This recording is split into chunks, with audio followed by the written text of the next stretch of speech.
is Lexi and welcome back to my channel. So today I am doing a super exciting video for me anyways. I will be showing you 10 books off of my Summer TBR.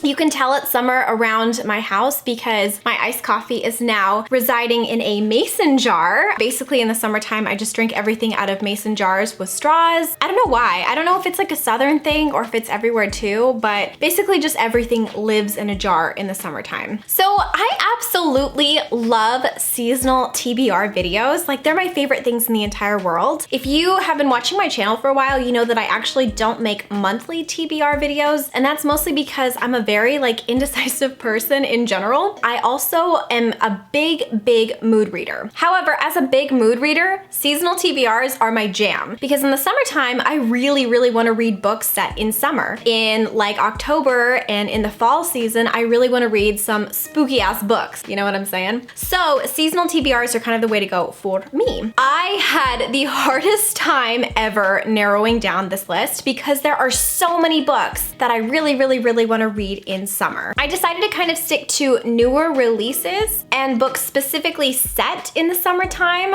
Okay, so without further ado, let's go ahead and get started with my list of 10 books from my summer TBR. So the books today that I'll be talking about are mostly young adult and middle grade. The first book I want to talk about is If I'm Being Honest, and this is actually written by two different authors in a collaboration, Emily Wibberley and Siegemund-Broka. First of all, this cover just screams summertime to me. Like, look at how beautiful this is with the pastel pink, and she's got her cute little red Converse and some cutoff jeans, and there's palm trees on it. I mean, this is the most summery book ever. So this book is a little bit of a rom-com. It's actually a retelling of William Shakespeare's Taming of the Shrew. This is about a girl named Cameron who is a very typical mean girl at her high school. She is pretty popular and she tells it like she sees it, which isn't always the nicest way that she could phrase things to people. But when her crush Austin witnesses her being particularly mean to a person, he writes her off, and she decides to change her ways to win him back. The next book is a middle grade, and this is The Mighty Heart of Sunny St. James, and this is by Ashley Herring Blake. And I am so excited to read this. Again, like the aesthetics of these covers are just my summer dream. Please look at this. Literally living for this cover. There's two girls. I'm digging her blue hair. And then like, look at all these waves. In the waves actually are like mermaids and things. It's just one of the most beautiful covers I've ever seen. So this is about a girl named Sunny St. James, and Sunny receives a new heart after her old heart failed. And with a new heart, she decides to kind of embark on a new outlook in life. And so she makes a checklist of 3 things that she wants to do this summer. The first being she wants to do amazing things. The second is that she wants to find an amazing new best friend. And the third is that she wants to kiss a boy. So Sunny meets Quinn, and she decides that Quinn might have perfect best friend potential. But the more time she spends with Quinn, the more she realizes she might not want to kiss a boy. So this is gonna be a female, and it's just kind of like a little bit of a light crush, and it sounds super cute. It also sounds kind of hard-hitting because I know that her mother is a big part of this, and I know that her mother has been kind of gone from her life for a while. It sounds like a great balance between hard-hitting and a light, very cute contemporary for middle grade, so I really can't wait to get to this one. Next, I've got In Paris with You, and this is by Clementine Beauvais. I love reading books set in other countries in the summertime so much, probably because I wish that I was traveling a lot more during the summertime, so I like to live vicariously through all of my books. And this one sounds perfect because it is set in Paris, and I've always wanted to go to Paris, so as soon as I saw this in the bookstore, I immediately had to pick it up. So this book is about two people, Eugene and Tatiana, who actually meet in Paris, and they could have been perfect for each other. However, life gets in the way, and they don't ever actually end up together that summer. And then throughout the years, they kind of lose touch. And then one summer, they meet again in Paris. And this is kind of like their do-over to see if they can make things right between them. The whole thing is kind of written almost like like a poem, which I think is really, really interesting. The format is so cool. It just sounds really beautiful already, and I'm so excited. It's also a pretty short book, so I'm excited because I love fast reads for vacation and things like that. So I will be getting to this one pronto. So the next book is Summer Bird Blue, and this is by Akemi Bowman. Again, I'm so sorry. You're gonna hear me say this for like most of these books, but please look at this cover. I don't know if I've ever seen a more stunning, beautiful depiction of summer. It's just so pretty with the outlining and the beach waves. Oh my gosh. I am living for this! So this is about a girl named Rumi. And Rumi is absolutely certain of one thing in life, and that is that she wants to spend the rest of her life writing music with her baby sister. Until that is, her baby sister suddenly dies unexpectedly in a car crash. Now Rumi is dealing with all of this grief, and of course, she is acting out of anger. And because it's a little bit too much for her mother to deal with, her mom decides to send her to live with her aunt in Hawaii for a short amount of time. This is kind of about her grieving process and kind of getting over everything. I believe there's a light romance in this with a boy. It sounds really, truly beautiful. It also sounds very, very sad. I've heard that at times it can be a little hard to get through because Rumi's grief can make her kind of an unlikable character, as grief definitely can make everybody, but it just, the setting sounds beautiful, and it sounds like something that I think is important, and I also feel like it's gonna be very emotional and impactful. So I really can't wait to get to this one. The next book I have is Hot Dog Girl, and this is by Jennifer Dugan, and I am so excited about this. Again, bear with me. Please look at the cover. We've got this beautiful like pastel purple palette, and I'm just like living for these illustrations. They are just chef hands, like so beautiful. So this is a little bit of a rom-com. I really gravitate towards like funny kind of light books in the summertime as well, and I read a lot more contemporaries for some reason during the summer as well. It just kind of feels right, you know? So this is about a girl named Eloise Parker, and Eloise is determined to have the best summer ever, except that she's stuck as a dancing hot dog in a theme park. So there's that. Eloise also has a big crush on this guy over here who is a pirate in the park. However, the problem is that this pirate dreamboat is actually in a relationship with the literal princess of the park. This entire thing is supposed to be very whimsical and charming and very, very funny, and I'm so excited. I've also heard that this is a female-female relationship somehow in there, and I don't really know how that's gonna work out, but I'm really, really excited to kind of delve into this one. It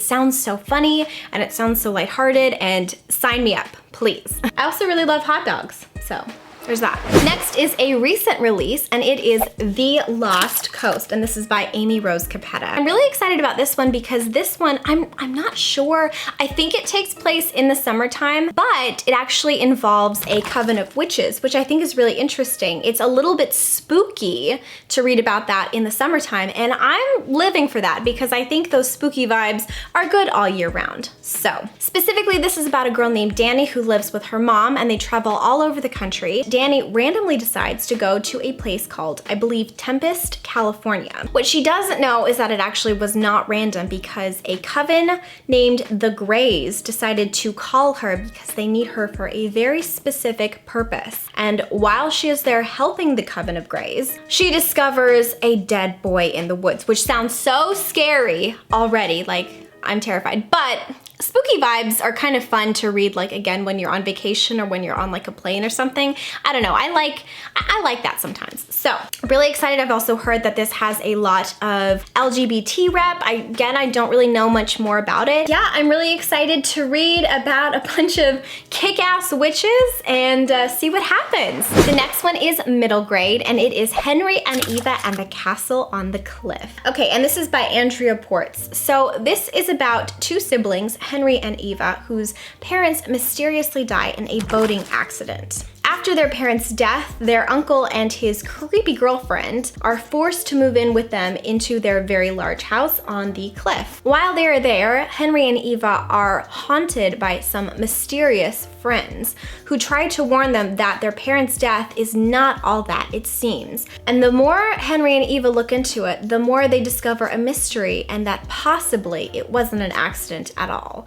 So yes, basically is what I'm saying. Next, we've got a graphic novel, and it is Bloom, and this is by Kevin Panetta and Savannah Gonachu. So I love graphic novels, and I really wanted to include one in my summer TBR. I also specifically love the style of this. I'm sorry that I'm showing you all of these covers, but I'm obsessed.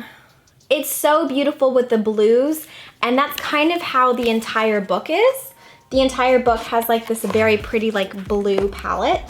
So this is about a boy named Ari, and Ari has just graduated from high school, and Ari is very passionate about his music and about wanting to pursue his dreams, kind of becoming successful in his band. I think he also wants to move to a big city. The problem is that he works for his family's bakery, and his family really heavily relies on him and all of his work. So he sets off to find the perfect replacement for him, and in comes Hector. Hector loves baking just as much as Ari despises it. However, Hector is kind of swaying Ari a little bit when there is a little bit of a chemistry between them. So obviously this is again LGBT. This is a male-male relationship story. I've heard that this is really cute, really light, really fluffy. I'm excited for it. It sounds like the perfect setting for summer. It sounds like the perfect little rom-com. And yeah, I'm just really excited to kind of delve into this one as well.